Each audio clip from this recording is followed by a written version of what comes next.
Françaises, Français, de quoi s'inspire, en quoi consiste la Constitution qui, le 28 septembre, sera soumise à vos suffrages. Au nom de la France, je vous demande de répondre oui. La 5e République, mode d'emploi, Khalil Bey. Bonjour à tous, heureux de vous retrouver pour ce nouveau numéro de la 5e République, mode d'emploi. Notre invité du jour est le général François Lecointre, ancien chef d'état-major des armées et actuel grand chancelier de la Légion d'honneur. Mon général, bonjour. Bonjour monsieur. Merci d'avoir accepté notre invitation. Nous parlerons avec vous aujourd'hui de l'institution que vous dirigez. Pour commencer, pourquoi existe-t-il une grande chancellerie en France ? Il existe une grande chancellerie en France parce qu'il faut une institution qui soit capable de veiller au respect des valeurs des ordres nationaux que sont la Légion d'honneur et l'Ordre national du mérite, ainsi que la médaille militaire, qui soit capable pour le grand maître de l'ordre, qui est le président de la République, de continuer à gérer cet ordre, c'est-à-dire à la fois s'occuper des futurs décorés et donc être capable de valider les mémoires de propositions qui sont faits par les différents ministres, à la fois également capable, pour faire respecter les valeurs de l'ordre, de prendre des décisions ou de proposer au grand maître de l'ordre des décisions de nature disciplinaire vis-à-vis des décorés qui ne respectent pas ces valeurs, et puis une institution qui soit également capable de gérer le patrimoine de l'ordre de la Légion d'honneur, qui est un patrimoine important, à commencer par le palais de Salm dans lequel nous sommes aujourd'hui, mais également les maisons d'éducation de la Légion d'honneur qui ont été créées par l'empereur Napoléon Bonaparte et qui ont été créées pour accueillir les jeunes filles qui sont descendantes des décorés de la Légion d'honneur, de l'Ordre national du mérite ou de la médaille militaire.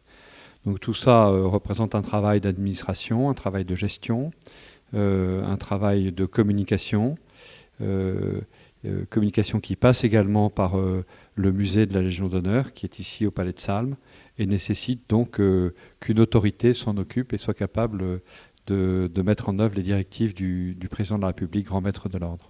Parlons de la Légion d'honneur, comment vous la définissez ? Alors d'abord il y a une définition simple, la Légion d'honneur c'est une décoration qui vise à récompenser des services éminents rendus à la nation, à la société, à l'État. Et donc, je dirais, cette simple définition devrait éventuellement suffire à elle-même. Mais en réalité, au-delà de ça, au-delà de la décoration en soi, il s'agit d'un ordre national dont les membres ont différents grades. Et cet ordre national regroupe en son sein une élite de la méritocratie républicaine.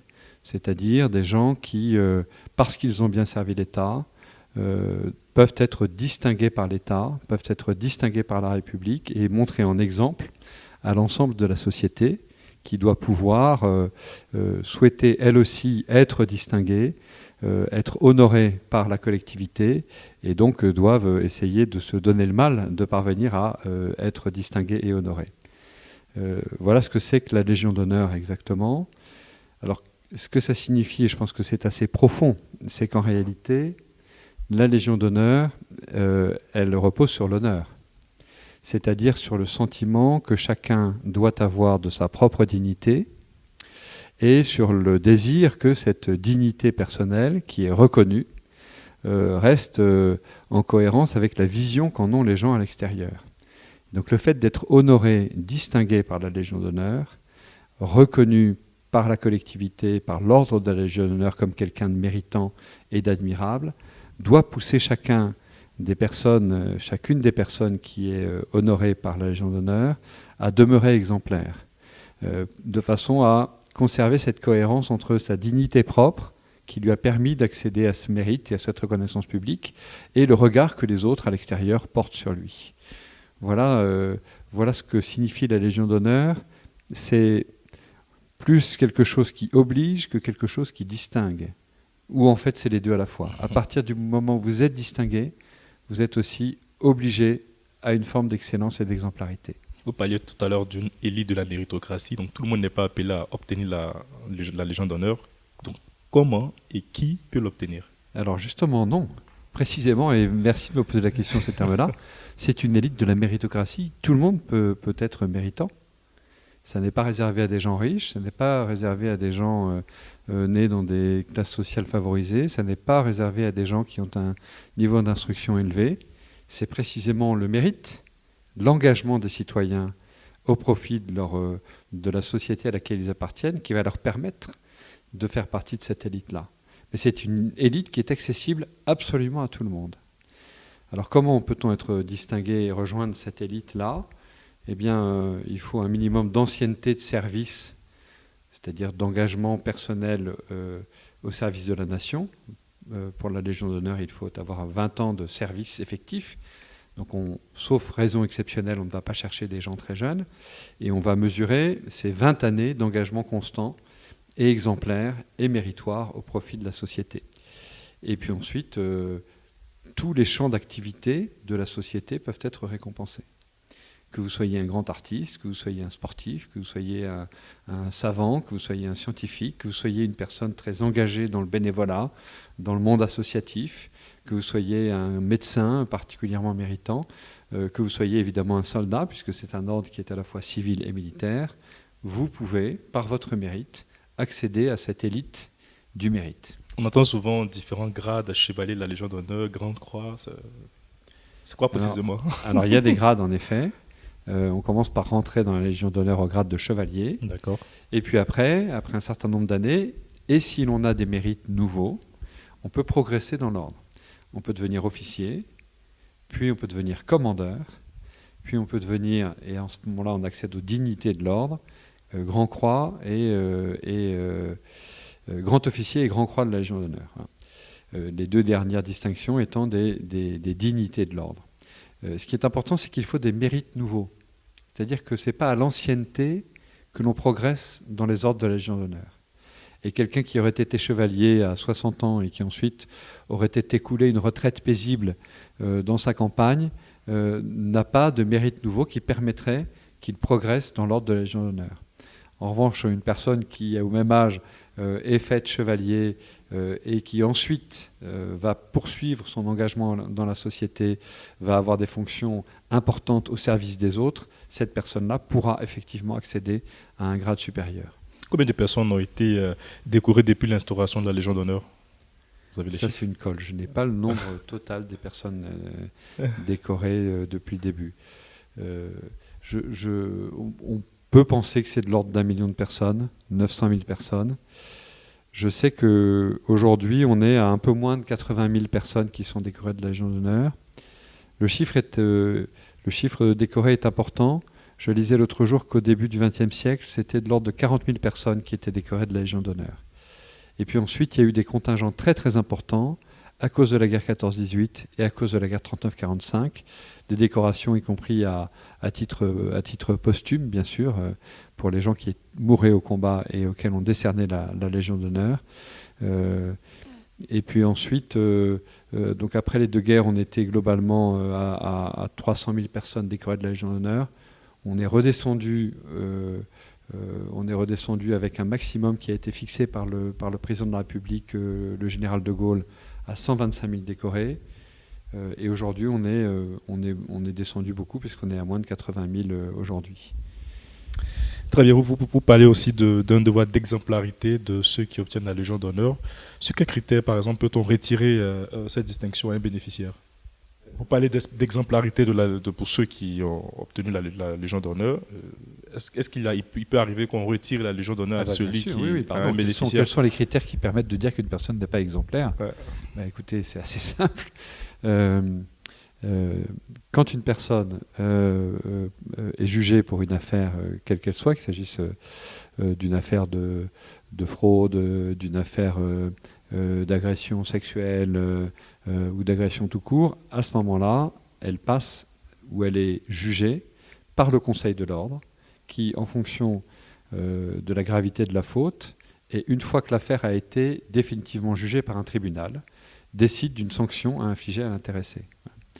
Et la sanction est plus ou moins grave, elle peut aller jusqu'à l'exclusion pure et simple de l'ordre, elle peut passer par une suspension qui peut être plus ou moins longue de l'ordre, et ensuite elle peut être aussi un simple blâme qui est adressé par le grand chancelier à la personne.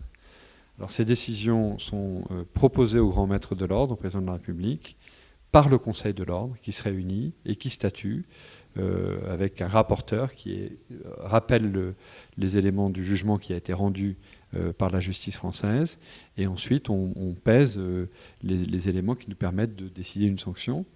La sanction, encore une fois, qu'il s'agisse d'une exclusion ou d'une suspension pour une durée donnée, et fait l'objet d'une publication au journal officiel. Donc c'est quelque chose qui est rendu public et qui ajoute, je dirais, au déshonneur de la personne. Donc vous voyez bien que cette exemplarité, ce n'est pas simplement un mot, c'est aussi une réalité qui est une forme d'exigence forte. Voilà. À la tête de cette institution, on retrouve naturellement le grand chancelier de la Légion d'honneur. Comment est-il nommé et surtout quelles sont ses missions? Alors il est nommé par le président de la République, grand maître de l'ordre. Et la seule condition pour devenir grand chancelier de la Légion d'honneur, c'est d'être soi-même grand croix de la Légion d'honneur, c'est-à-dire avoir la dignité la plus élevée dans l'ordre. Aujourd'hui, il y a à peu près 70 grands croix de la Légion d'honneur. Et à partir de ce moment-là, on peut être désigné, nommé par le président de la République pour un mandat de 6 années, qui peut être reconductible et qui peut être interrompu aussi dans les 6 années sur décision du grand maître de l'ordre. Depuis le début, depuis la création de la grande chancellerie de la Légion d'honneur et donc de l'ordre de la Légion d'honneur, ce sont essentiellement des militaires qui ont été grands chanceliers de la Légion d'honneur. Le seul qui soit un civil, c'est le premier, le comte de la Cépède, qui était le premier grand chancelier. Alors quelles sont ses fonctions? Je vous l'ai dit, en fait, à la tête de la grande chancellerie, il préside les conseils de l'ordre, il veille au respect des valeurs de l'ordre, il veille à leur communication, il veille au devenir des maisons d'éducation des jeunes filles de la Légion d'honneur, et il veille au patrimoine de la Légion d'honneur. Vous avez été nommé le 1er février 2023. Quelle était votre réaction lorsque vous avez appris la nouvelle? Alors ça ne se passe pas exactement comme ça. C'est pas une réaction par surprise, ou c'est pas une désignation par surprise. Okay. Voilà, le président de la République m'a préalablement demandé si j'accepterais cette fonction si elle m'était proposée. Voilà. Donc on a eu un échange avec le président de la République et je lui ai dit que j'acceptais cette fonction et que j'en étais extrêmement honoré, même si je ne l'avais pas particulièrement cherché. Et par ailleurs, le président de la République, lui, m'a donné une mission, qui était de travailler à, et c'est pour ça que je suis très content de répondre à vos questions, de travailler à bien rappeler à tous nos concitoyens que la Légion d'honneur, ça n'est pas une petite élite de gens riches ou de gens bien nés ou de gens ayant fait de belles études. La Légion d'honneur, c'est ce qui permet de récompenser le mérite, l'engagement au profit des autres, que tout le monde peut y accéder, que tout le monde, dans une république vivante, en forme et en bonne santé, doit avoir envie de devenir lui-même un membre de la Légion d'honneur. Parce que c'est ce qui signifiera le mieux à tous ses concitoyens qu'il s'est engagé et qu'il s'est dévoué pour eux et pour le bien commun. Voilà. Et donc c'est une sorte de principe revivifiant du lien social, et il faut que nous arrivions à le démontrer et à communiquer cela à nos concitoyens. Voilà. Parmi vos 33 derniers prédécesseurs, avez-vous un modèle particulier? J'ai plein de modèles, mais je ne peux pas en citer parce que ceux que je ne citerai pas seraient vexés ou jaloux. Non, je pense que chacun apporte dans cette fonction-là sa personnalité, son vécu, et s'adapte d'ailleurs aux circonstances. Encore une fois, vous le comprenez, la Légion d'honneur, c'est une sorte de principe vital dans la République. Parce que une politique de récompense, une politique d'identification des citoyens les plus exemplaires, c'est très important pour faire comprendre l'exemplarité, pour faire comprendre à quoi tient la société, et pour encore une fois, distinguer les meilleurs d'entre nous, ceux qui ont le mieux servi. Et donc ce principe de vitalisation du lien social dans la société, il répond à chaque époque à des impératifs qui peuvent être différents. Et quand je regarde la liste de mes prédécesseurs, je trouve ça un peu vertigineux, si vous voulez. Voilà. Parce que depuis cette époque-là, la France a traversé des périodes terriblement dures, des guerres épouvantables, des périodes d'occupation, des révolutions, et que voilà, je me place dans cette lignée-là, et comme mes prédécesseurs, je dois aider à, grâce à la Légion d'honneur et avec la Légion d'honneur, permettre que jamais le lien social, cette espèce d'élan vital qui fait que nos concitoyens ont envie de vivre ensemble dans la même République, que ce lien vital, là, et dans la même République et en servant les mêmes valeurs, que ce lien vital ne s'étiole pas. Voilà. Alors, j'ai regardé la liste de vos prédécesseurs. Aucune femme n'a été pour l'instant nommée à la tête de l'institution. C'est un poste exclusivement réservé aux hommes ou Vous connaissez la réponse, bien sûr. Non, ce n'est pas réservé aux hommes ni aux militaires, encore une fois. Donc, il pourrait très bien y avoir demain une femme. Il y a des femmes qui sont Grand Croix de la Légion d'honneur. Donc, elles peuvent devenir, si le président de la République en décide ainsi, grand chancelier de l'ordre de la Légion d'honneur. Il n'y a pas de prédestination particulière de ce point de vue-là. Je pense que ça finira peut-être par arriver un jour. Vous savez, moi je suis d'une promotion de Saint-Cyr dans laquelle il y avait 2 femmes. Une de ces 2 femmes a quitté l'armée assez tôt, l'autre est restée, elle est devenue générale de gendarmerie, elle a eu un très beau service de son pays dans la gendarmerie. Peut-être que si elle avait accédé à des niveaux suffisants dans la Légion d'honneur, elle a été évidemment, elle est membre de la Légion d'honneur, elle aurait pu accéder à ce poste de grand chancelier. Bon, mais c'est la seule femme sur une promotion de 150 Saint-Cyriens. Voilà.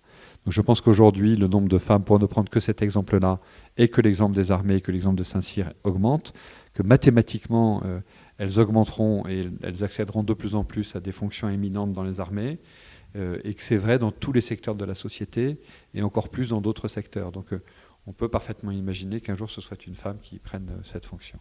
Merci beaucoup, mon général, d'avoir accepté notre invitation, d'avoir répondu à nos questions. Merci à vous, auditeurs et auditrices, et à très bientôt.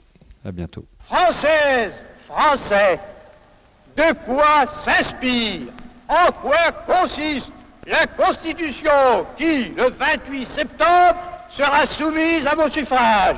Au nom de la France, je vous demande de répondre oui. La 5e République, mode d'emploi, Carlyle Gbei.